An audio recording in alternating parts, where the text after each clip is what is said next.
आप सबको नमस्कार। अब मैं आपको मिडिल फिंगर के बारे में बता रहा हूँ। पहला पोर, दूसरा पोर, तीसरा पोर, ऐसे 1 2 3। पहला पोर, दूसरा पोर, तीसरा पोर। आइए मैं आपको पोरों के बारे में बता रहा हूँ। ये जो अनामिका उंगली होती है, यह दूसरे और प्रदर्शन की उंगली अनामिका है। इस दोनों के मध्य की उंगली इन दोनों से तनिक ऊंची होती है। ये हमारी उंगली सबसे बड़ी होती है, मध्यम उंगली, इसे मिडिल फिंगर बोलते हैं।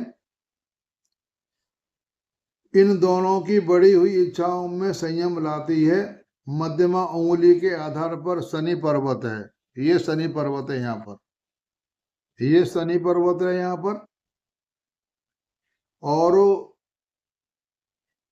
यह उंगली शनि की विशेषताओं का प्रतिनिधित्व करती है। यह शनि का प्रतिनिधित्व करती है उंगली। अनामिका और तर्जनी से तनिक ऊंची मध्यमा सामान्य है।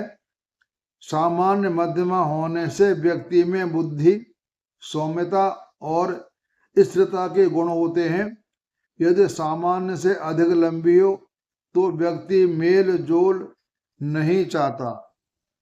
अगर ये सामान्य से ज्यादा लंबी हो तो वह व्यक्ति मेल जोल नहीं चाहता। हम लंबी की व्याख्या जो करते हैं, हमारे हाथ की उंगली इस तरह से होनी चाहिए, सीरीज बाई सीरीज, इस तरह से। अगर ये उंगली ज्यादा लंबी है, ये उंगली अगर ज्यादा लंबी है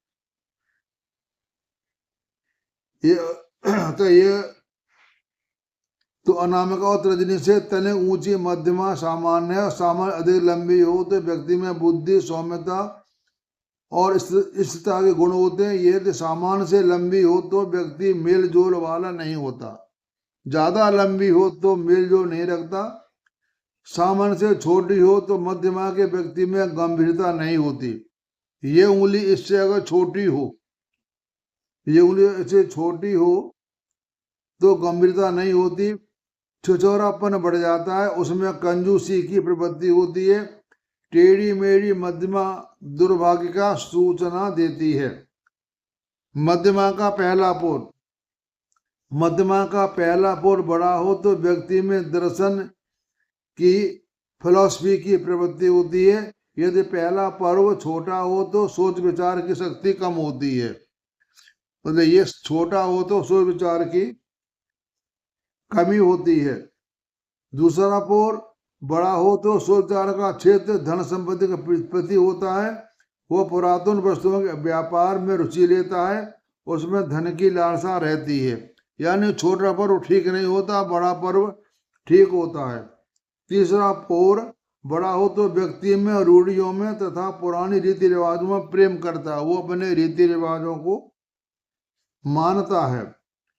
मध्यमा का सिरा गोल हो, सिरा चौरस हो तो उसमें कानूनी संबंधी सूझबूझ होती है। गोल सिरा गणित, वित्त, व्यापार के विषय में बताता है।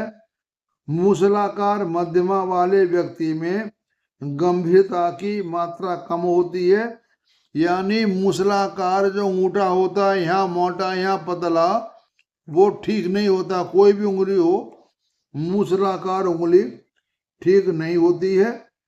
नुकीला सिरा गुप्त विद्याओं के प्रति रुचि दर्शाता है और अलौकिक शक्तियों का भरोसा होता है।